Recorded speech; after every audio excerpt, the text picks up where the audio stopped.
মৰমৰ ছাত্ৰ-ছাত্ৰীসকল welcome to ইউৰ ক্লাसेस আজি আমি এটো খণ্ডত অনুশীলনী 3.1 ৰ কোৱেশ্চন নম্বৰ 6 ৰ পৰা সমাধান কৰিম যেহেতু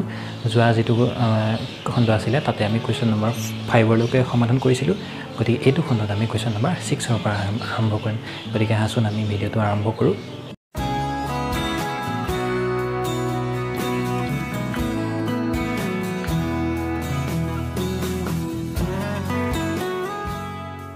Question number 6 আছিলে হেতু কৈছিলে সাতজন লৰাৰ ওজন ক্ৰমে 36 32 30 28 32 33 26 কিলোগ্ৰাম তো এক নম্বৰত কৈছে লৰা কেইজনৰ ওজনৰ গড় নিৰ্ণয় কৰা 30 কিলোগ্ৰামতকৈ বেছি ওজনৰ লৰা কিমানজন আছে তাৰছত 25 কিলোগ্ৰামতকৈ কম ওজনৰ লৰা ওপৰৰ তালিকাত আছে নে যদি আছে কিমানজন আছে সো এটো আমি নিৰ্ণয় কৰিব লাগে এতিয়া তোমালোকে তথ্যখিনি আমি যে কেতিয়া ঊৰ্ধ্বকমত সজাম কেতিয়া ঊৰ্ধ্বকমত নসজাম পৰতৰ তথ্যখিনি সো হেতু তোমালোকৰ কনফিউজন আহিব পাৰে হয়নে যেতিয়া তোমালোকক তথ্য কিছুমান দিয়া থাকিব সেই তথ্যখিনি তোমালোকে কেতিয়া তাক ঊৰ্ধ্বকমত সজাই লবা কেতিয়া নখজুৱাকৈ তেনেকৈ সমাধান কৰিবা চোৱা যেতিয়া তোমালোকক তথ্যখিনিৰ পৰা তলত উল্লেখ কৰা কোৱেশ্চন মানে যিকিটা কোৱেশ্চন থাকিব তাতে যদি সোধে যে আটাইতকৈ কম আটাইতকৈ বেছি বা প্ৰসাৰ নিৰ্ণয় কৰা তেনেকুৱা কোৱেশ্চন বিলাক যেতিয়া থাকিব তেতিয়া তোমালোকে তথ্যখিনি ঊৰ্ধ্বক্ৰমত সজাই লবই লাগিব নহলে তোমালোকে শুদ্ধভাৱে কৰিব নোৱাৰিবা কিন্তু যদি তোমালোকক কয় যে অকল গড় নিৰ্ণয় কৰা তেতিয়া তোমালোকে ঊৰ্ধ্বক্ৰমত নখজালেও তোমালোকে ধুনীয়াকৈ কৰিব পাৰিবা কাৰণ গড় নিৰ্ণয় কৰাত কি কৰিব লাগে ওপৰত গোটেইবোৰ যোগ কৰিব লাগে আৰু তলত মূল সংখ্যাটোতে হৰণ কৰিব লাগে সো অকল যদি গড় নিৰ্ণয় কৰিব দিয়ে তেতিয়া হলে তোমালোকক ঊৰ্ধ্বক্ৰমত নখজালেও হ'ব কিন্তু যদি কয় প্ৰসাৰ নিৰ্ণয় কৰা আটাইতকৈ কম কিমান আটাইতকৈ বেছি কিমান তেতিয়া তোমালোকে ঊৰ্ধ্বক্ৰমত সজাই ল'ব লাগিব যেহেতু আমাৰ এইটো কোৱেশ্চনত আছে আটাইতকৈ কম আটাইতকৈ বেছি তেনেকুৱা কোৱেশ্চন আছে সো আমি কি কৰিম পদত্ব তথ্যখিনি ঊৰ্ধ্বক্ৰমত সজাই ল'ম সো আমি কি লিখিলো পদত্ব তথ্যখিনি ঊৰ্ধ্বক্ৰমত সজাই পাওঁ ইয়াতে আটাইতকৈ কমৰ পৰা তোমালোকে এটা এটাকৈ চাই সজাব লাগিব 26 28 30 32 32 33 36 আমি সজাই ললো সজাই লোৱাৰ পিছত তোমালোকে যিখিনি তোমালোকে লিখিলা হেকেটা সদায় হিচাপ কৰি চাবা কেটা 1 2 3 4 5 6 7টা এই 7টা তোমালোকৰ যেটো কোৱেশ্চনত দিয়া আছে তাৰ লগত সমান সমান হৈছে নাই 7টা হৈছে নাই কেতিয়াবা তোমালোকক ভুলতে ইয়াতে সংখ্যা ৰখি যাব পাৰে গতিকে ইয়াত যিমানটা হল কোৱেশ্চন তোমালোকৰ কিতাপত যেটা কোৱেশ্চন দিয়া আছিল হেকেটাৰ লগত একে হৈছে নাই হিচাপ কৰি চাবা ওকে তেতিয়া তোমালোকৰ ভুল হোৱা চান্সটো নাথাকে এতিয়া আমি কি কৰিম লৰা কেটা ওজনৰ গড় এতিয়া আমি গড় নিৰ্ণয় কৰিব লাগে ঠিক আছে গড় যেটা নিৰ্ণয় কৰিম ওপৰত কি কৰিম তথ্যখিনি আমি যোগ কৰি দিম আৰু তলত কিমানটা আছে এটা দুটা তিনটা চাৰিটা পাঁচটা ছটা সাতটা আছে সো আমি 7 এৰে হৰণ কৰি দিম এতিয়া ওপৰত আমি যোগ কৰিলো যোগফলটো কিমান পালো এটো যোগ মই এটা কৰি দেখাই থাকা নাই তোমালোকে এটো যোগ কৰি লব লাগিব ওপৰত পালো 217 তলত পালো 7 এতিয়া 217ক যেতিয়া আমি 7 এৰে হৰণ কৰিম 7 এৰে 21ক যাব 3 বাৰ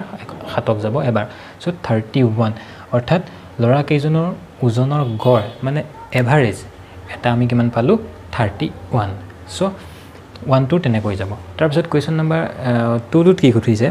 যে 30 কিলোগ্ৰামতকৈ বেছি ওজনৰ কিমানজন লৰা আছে এতিয়া ইয়াতে 30তকৈ বেছি কিমানজন আছে আমি যেটা ঊৰ্ধ্বক্ৰমত সজাই ললো তেতিয়া আমাক কবলে ভাল হল কাৰণ আমি এখিনি হিচাপ কৰিব না লাগে সো 30তকৈ ওপৰ আমি এখিনি চাম 30 টো নধৰু হা ইয়াতে কোৱেশ্চনত 30তকৈ বেছি সো কেটা আছে এটা দুটা তিনটা চাৰিটা সো 30 কিলোগ্ৰামতকৈ বেছি আছে কিমানটা আমি 2 নম্বৰটো দেখিলো চাৰিটা তাৰ পিছত কোৱেশ্চনটোত কি খুদিছে যে 25 কিলোগ্ৰামতকৈ কম ওজনৰ লৰা ওপৰৰ তালিকাখনত আছে নে যদি আছে কিমানজন এতিয়া 25 কিলোগ্ৰামতকৈ কম ওজনৰ লৰা ইয়াতে আমি 26ৰ পৰা আৰম্ভ কৰিছো সো 25 টো নাই মানে 26তকৈ তলত বা 25তকৈ তলত নাই সো আমি কি লিখিলো এজনো নাই এজনো লৰা নাই যাৰ ওজন 25 কিলোগ্ৰামতকৈ কম হয় গতিকে কোৱেশ্চন নম্বৰ 6 টো মোৰ বোধে তোমালোকে বুজি পাইছা ভালদৰে সো এনে ধৰণে হ'ব এতিয়া আমি আহাচোন নেক্সট কোৱেশ্চন লৈ যাওঁ নেক্সট কোৱেশ্চনটোত কোৱেশ্চন নম্বৰ 7 আছিল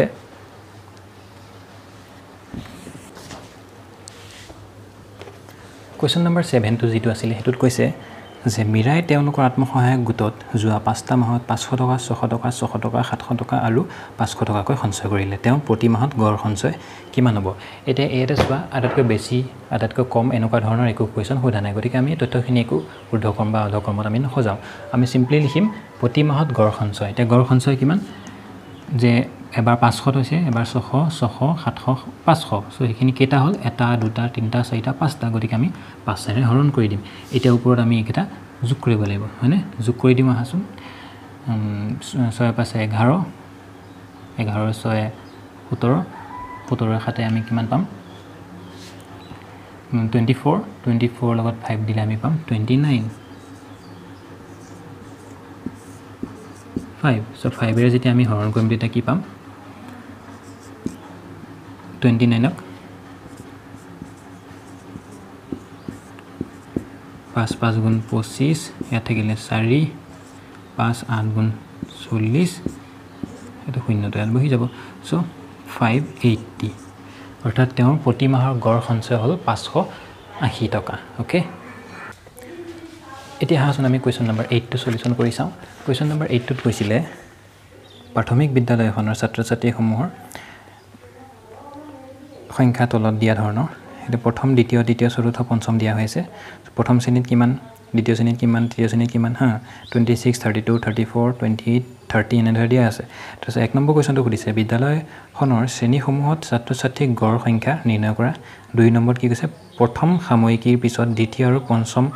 শ্ৰেণীত ক্ৰমে 3 জন আৰু 2 জন ছাত্ৰ-ছাত্ৰীয়ে নতুনকৈ নামভৰ্তি কৰিলে তেতিয়া বিদ্যালয়ৰ শ্ৰেণীসমূহত ছাত্ৰ-ছাত্ৰীৰ সংখ্যাৰ নতুন গড় নিৰ্ণয় কৰা ওকে সো প্ৰথম আমি কৰিছাম বিদ্যালয়খনৰ শ্ৰেণীসমূহৰ ছাত্ৰ-ছাত্ৰীৰ গড় সংখ্যাটো নিৰ্ণয় কৰিম সো প্ৰথম দ্বিতীয় তৃতীয় এবোৰ এনেকৈ দিয়া হৈ আছে সো আমি কি লিখিম প্ৰথম এক নম্বৰত গড় এটা গড়টো জানাই তোমালোকে সিম্পলি এইকেইটাক যোগ কৰিব লাগিব আৰু সংখ্যাটোৰে হৰণ কৰিব লাগিব সো এটা দুটা তিনটা চাৰিটা পাঁচটা আছে নহয় সেই পাঁচটা আমি যোগ কৰিলো তাৰ পিছত 5 এৰে হৰণ কৰিলো সো ওপৰত হ'ল 150 তলত আহিলে 5 সো 150 ক যেতিয়া 5 এৰে হৰণ কৰিবা তেতিয়া তোমালোকে কি পাবা 30 পাবা ওকে সো এক নম্বৰত হ'ব এটো গড়টো এটো হ'ব তাৰপিছত দুই নম্বৰত কি কৈছে যে প্ৰথম সাময়িকীৰ পিছত দ্বিতীয় আৰু পঞ্চম শ্ৰেণীত 3 জন আৰু 2 জন ছাত্ৰ-ছাত্ৰীয়ে নতুনকৈ নামভৰ্তি কৰিলে তাৰ মানে প্ৰথম সাময়িকী যেটো পৰীক্ষা হয় তাৰ পিছত হা দ্বিতীয় আৰু পঞ্চম শ্ৰেণীত 3 জন আৰু 2 জন দ্বিতীয় শ্ৰেণীত ইয়াতে 3 জন সোমালে আৰু পঞ্চম শ্ৰেণীত কিমান সোমালে 3 জন আৰু ইয়াতেও 2 জন সোমালে তাৰ মানে 3 জন আৰু 2 জন ছাত্ৰ-ছাত্ৰী বৃদ্ধি পালে অৰ্থাৎ ইয়াত 3 জন তাত 2 জন মানে 5 জন অৰ্থাৎ একে 150 লগত আৰু 5 জন নতুনকৈ যোগ হ'ব সো গড়টো কি হ'ব আমি এনে ধৰণে লিখিব লাগিব এটো ইয়াত 26 এ আছে 26 ইয়াতে কিমান হ'ব 32 লগত 3 দিলে 35 তাতে 34 তাতে 28 এইটো হ'ব 32 হল তলত 5 এতিয়া আমাৰ আগতে যোগ কৰি থোৱাটো 150 আছিল নহয় তাৰ লগত কিমান জন বাঢ়ি গ'ল ন আমি এন্ডৰ কৰি দিম আকৌ এবোৰ নতুনকৈ যোগ কৰি নাথাকো আৰু 3 আৰু 2 5 জনহে বাঢ়িছে সো 155 হৈ যাব ডিভাইডেড বাই 5 সো এটো যেতিয়া কৰিবা 5 3 গুণ 15 5 গুণ সো 31 হ'ব নতুন গড় কোৱেশ্চন নম্বৰ 8 ৰ যেটো 2 টো ওকে সো কোৱেশ্চন নম্বৰ 8 টো এনে ধৰণে হ'ব